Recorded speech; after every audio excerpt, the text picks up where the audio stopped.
Hi, I'm Donald Robertson. I'm the author of How to Think Like a Roman Emperor, the Stoic Philosophy of Marcus Aurelius, and I'm very privileged to be here today to talk to Markus Wachter, the CEO of Carnuntum, and we're at Carnuntum in Austria, and this is important in terms of Stoic philosophy and the Emperor Marcus Aurelius. So I'm going to talk a little bit to Marcus about the location here and the relevance of it to the subject that we're interested in. And the first thing I wanted to do, Marcus, is just begin with a little bit of an overview. If somebody came to Carnuntum, what are the main things that they would actually see here in terms of archaeological areas and reconstructions and so on? Yeah. What do you have here? Yeah. No, we're sitting here in the Basilica of a reconstructed Roman thermal bath, and this is one of the highlights here in Carnuntum.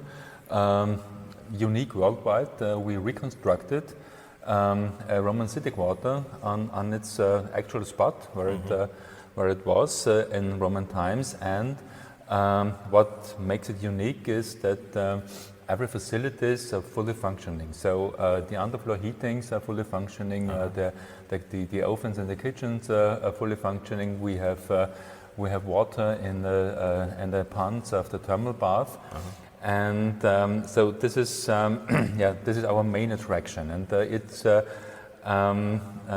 city quarter of the former civilian town of Carnuntum. And besides that, we also show 2 amphitheaters, a museum, then the Hedion's Gate, so it's the most popular Roman monument in Austria. Yeah, it's famous. So it's a lot to see there. And so you've got the civilian area, and then there's also the military camp as well, right? Could you tell us a little bit about what's there? Yeah, you see, only 1% of Carnuntum, or former Carnuntum, is excavated. Right, really? So it was a huge town. The ancient town covered an area of some 10 square kilometers, and only 1% is excavated. So the military camp, the nucleus of the Roman town, has been excavated in the late 19th century, but has been buried again to conserve it. So you cannot see it. We show it with a virtual reconstruction, and we also built a scale model of Carnuntum in the scale 1 to 300, where we show the extension and how Carnuntum looked like in the late 2nd century AD. So the time of Marcus Aurelius. Yeah, and so you have various maps and models showing an overview of the area, and then you have these beautiful reconstructions. Like you said, we're in the baths at the moment, and I don't know, the microphones probably won't pick this up, but we can hear the running water in the background, the functioning baths. And so do you know roughly what the population of Carnuntum would have been during the time of Marcus Aurelius? Yeah, so a very solid estimation says it must have been at least 50,000 inhabitants, but maybe even more. But 50,000 is the lowest estimation of the population here. So it was one of the largest towns, Roman towns, north of the Alps. Right. And Carnuntum was the capital of Upper Pannonia, is that correct? Yeah. So you have, there's some exposed archaeological ruins here, and then you have the reconstructions as well.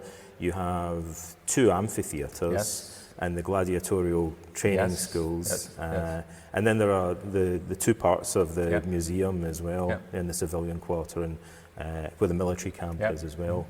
And so how would you sum up what the importance of Carnuntum would have been to the Roman Empire in general, and perhaps in particular in the reign of Marcus Aurelius? Carnuntum was, as I said, one of the largest towns in north of the Alps. Yes. And it has also a very important strategic function, because it was one of the greatest fortifications along the river Danube. Yes, it was the northern border of the Roman Empire, and Carnuntum was one of the major fortifications along this northern border of the Roman Empire, and it also has had a very importance in economic affairs, because Carnuntum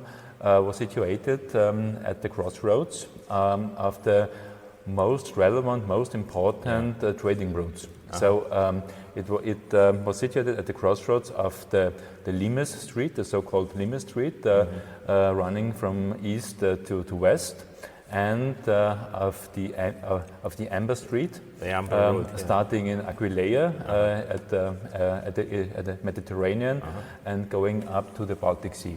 So, and Carnuntum was right at the crossroads of these two trading routes. So important both in terms of military strategy and defence of the empire's frontier, and also in terms of this crossroads of trade routes.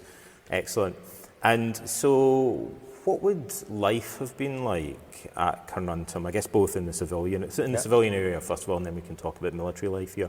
But what would it have been like for the people that actually lived here? I think life was very luxury. You see how splendid this Roman thermal bath was, and right beside this Roman thermal bath we show Villa Urbana. It was a splendid city mansion with mural paintings and also underfloor heating, and I think life must have been very pleasant here, because for long times it was a very peaceful region here, except of the Marcomannic Wars, but for centuries life here was very peaceful, and it was very safe, because during 400 years a Roman legion was situated here. It's 5,000 soldiers, and besides that also an auxiliary camp with a horse. With cavalry? Cavalry. Sorry, was situated here with some 500 soldiers. So it was a very safe situation here. One of the things I'm actually interested in is looking very closely at the meditations of Marcus Aurelius. Some of the things he mentions, I wonder if they can be related to his life here. And one of the things he mentions in passing is that one must learn to accept certain things in life that one can't change. And the example that he gives is you can't stop horses from neighing, and you have to learn to accept the sound. But there would have been many horses stationed at Carnuntum, presumably. He's perhaps describing what life is like around him. So the Carnuntum would have been a relatively wealthy city because of its position on the trade routes, and it was therefore well defended. But I suppose it would have also therefore have been attractive to the barbarians or the tribes as a place to but also you must imagine it wasn't the limes wasn't a strict border. It was you can imagine, you can compare nowadays to the Schengen border. So it was the outer border of the Roman Empire, but it was very don't know what word. Fluid. Open. Yes. Because you have trade between the barbarians and the Romans. And for example, we have in the museum one very nice find. We had the hair, a part of hair, with woven with golden strings of a barbarian lady. So it was it was a fashion accessory for wealthy Roman ladies. Right. And so what would life have been like in the military camp here? I suppose in many ways similar to the civilian. I should mention there is one thing I remember that some of the Romans complained about when they came here. Or Marcus Aurelius in particular, we told, struggled with the climate. He wasn't used to the winter. Of course, for a real Roman, it must have been a shock to the climate, because you have you have winter, and it's very humid in spring and in autumn, but the Romans learned to deal with it. I think at the time when the Romans first came here to Carnuntum, it was in the year 6 AD. It must have been very forested here. Right, yeah. And the Romans started to cultivate the land, and they used the forest, the wood for the houses and for the heating of the underfloor heatings. And but I think at the time in the 2nd century, in the 3rd century, it must have been a very flourishing and very lively town here at the northern border, and you see it because people here, they tried to imitate the status of Roman life. Right. So they tried to imitate it here to the northern border. Oh, there was a question that I wanted to ask you about Marcus Aurelius' time here, actually, which I suppose we'll come on to now. What's the relevance of Carnuntum in particular to our hero Marcus Aurelius, your namesake, Marcus Aurelius? So one of the questions I wanted to ask you specifically, would the emperor have had a residence in the civilian area, or would he have lived mainly when he was here in the military camp? No, I think we don't know where the residence of Marcus Aurelius was, but it's very probably that he stayed in the palace of the governor. The governor's residence, he would have the governor's residence, because there he had also his own troops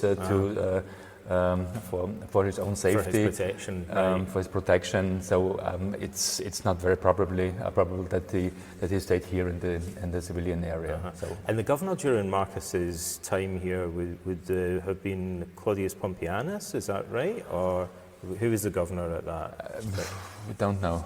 Don't know. But so Marcus spent some time here during the first 3 years? From 171 AD to 173 AD. And then in 174, was he stationed in another part of the frontier, or did he return to Rome then? No, I think he moved southwards to Sirmium? I think nowadays in the land of Serbia. In Serbia, right. Serbia, yeah. To fight the Sarmatians further. Yeah. Okay.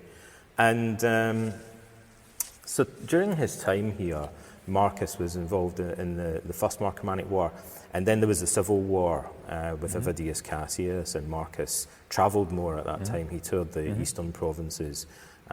But then there was another outbreak of war, the beginning of the Second Marcomannic War. Did Marcus spend any time at Carnuntum during the Second Marcomannic War? Don't Do we know? We don't have very much information about that time. Maybe. It's a possibility. But we don't have information. We know these 3 years that he spent the time in Carnuntum, and that he wrote the second book of his meditations here in Carnuntum, because he finished it with the written at Carnuntum. Very helpful of him. Yeah. He said he writes at Carnuntum, and then he also writes at the end of the first book, among the Quadi, by the Granua. So this would be across the river, yes. But it's also possible that it was in Vindobona, or it was in Scarpantia, so we don't know. But these 3 years we have the information that he actually spent here. He was here at Carnuntum at this time, yes, and that must have been a big change for him, because actually, as far as we know, he'd never really travelled much outside of Rome or Italy anyway. This seems to have been the first time that he really led the army. Previously, it was his adopted brother, Lucius Verus, that he'd assigned that role to. And then Lucius Verus actually died in 169 AD and kind of left Marcus to be sole emperor. And I think, in a way, he was perhaps thrust into this position that he perhaps didn't feel entirely cut out for the military role.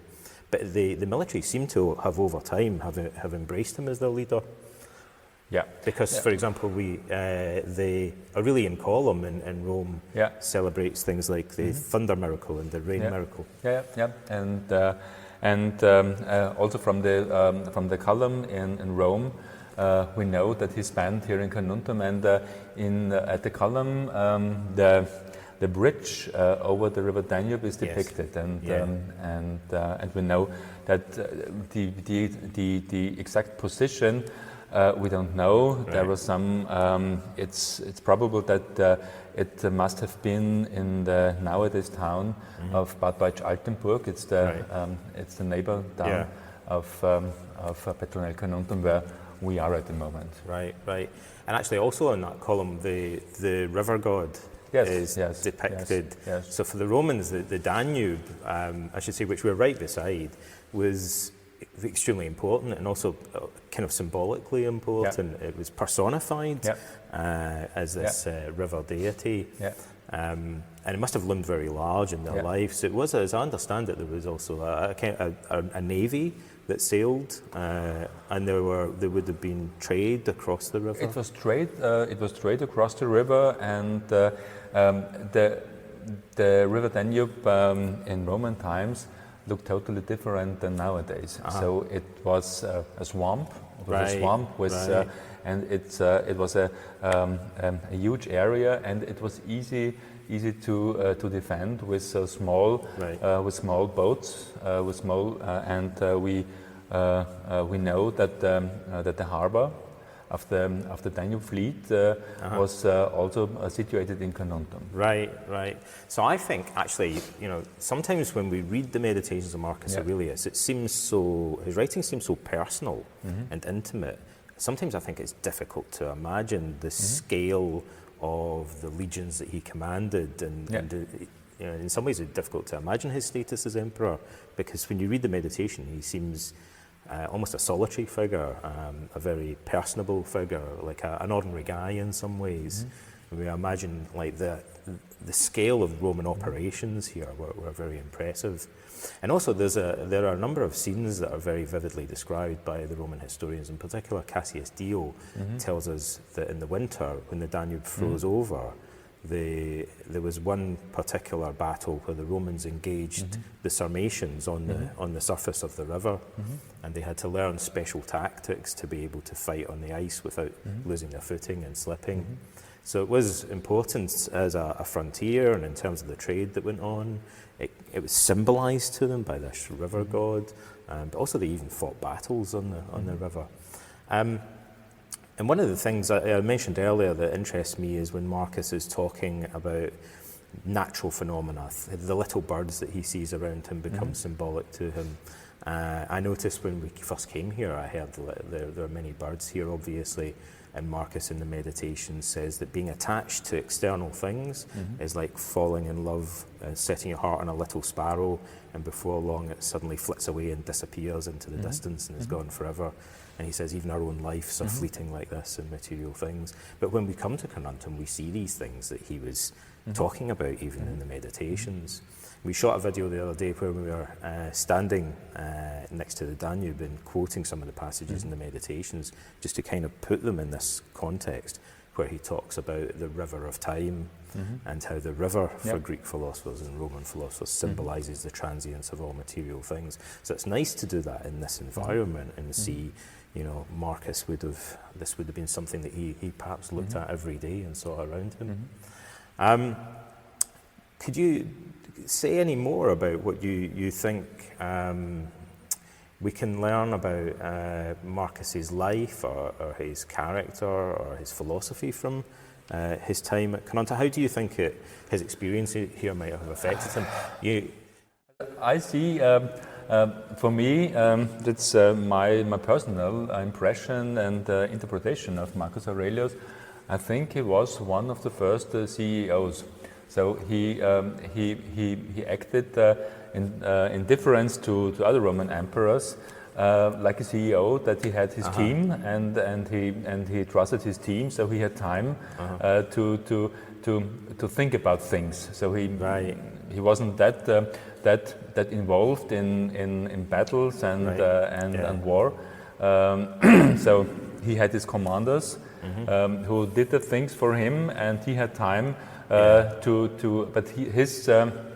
his obligation was to manage the whole thing. So for me, as a CEO of Carnuntum, when I looked to Marcus Aurelius, for me, he was one of the first. He was very modern in his managerial things.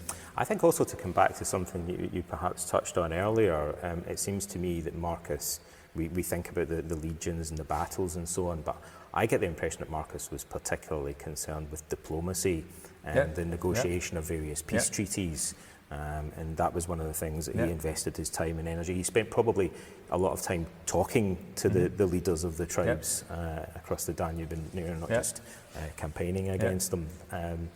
So I wanted to wrap up actually just by asking you one more question, and that is there anything in particular that's here that you like to tell people about or show them? What's your favourite thing here to share with people? No, I think as you mentioned it before, I think the unique thing besides the attractions, the reconstruction, is the whole atmosphere. So it's so close to Vienna and Bratislava, so it's just half an hour from these two cities apart. And if you come here, you get into a different world. So it's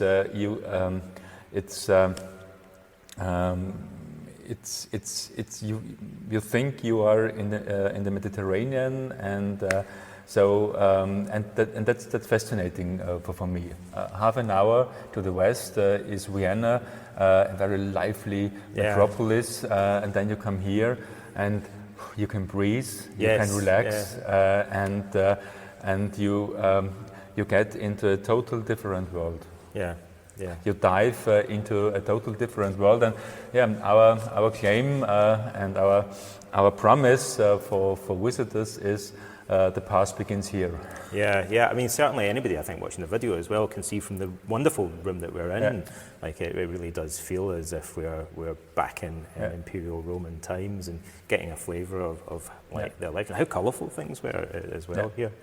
Okay, so Markus Wachter, CEO of Carnuntum, thank you so much for your time and thank you answering for coming our questions. Here. And good luck with your book. Thank you very much. And I'd just like to encourage everyone, if they have a chance, to come along and visit Carnuntum and see the things that are here. Okay.